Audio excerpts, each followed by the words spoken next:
Mirka, supply chain finance is still not getting enough to SMEs in terms of funding. Why is that, do you think, and can it change?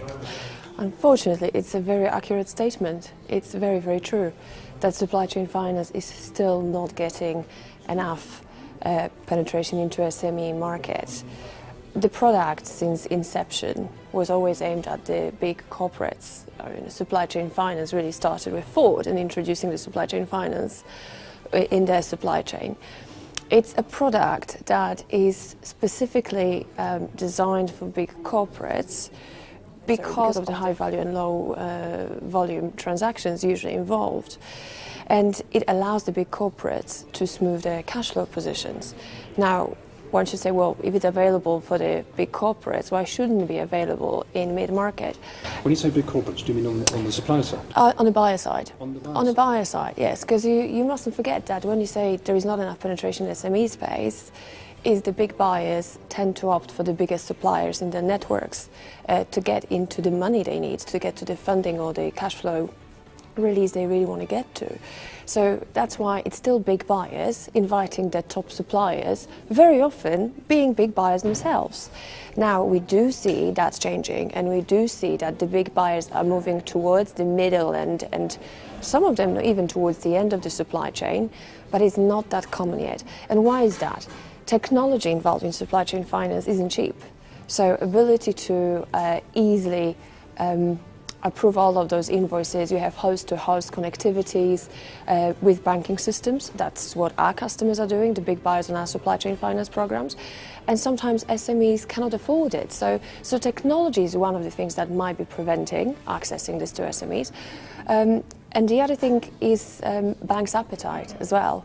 So the riskier the counterparty, and that's what happens, the smaller you are, it tends to translate into your risk rating in terms of the internal bank's risk rating and risk appetite. So it becomes quite a tough task to deliver in a space when you provide financing literally on a non-recourse basis, because there is no recourse to the SME.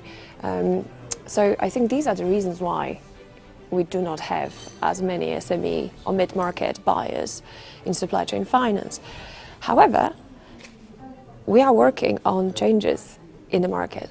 Could it also be a question of education among the very small suppliers that they don't really understand the benefits of supply chain? Yes, that's very true. And the recent press releases, if people read about Carillion, for example, clearly show that there is still lack of understanding how supply chain finance works, because they think that if they get paid, someone will be calling money from them. That's not the case. It's the financier risk.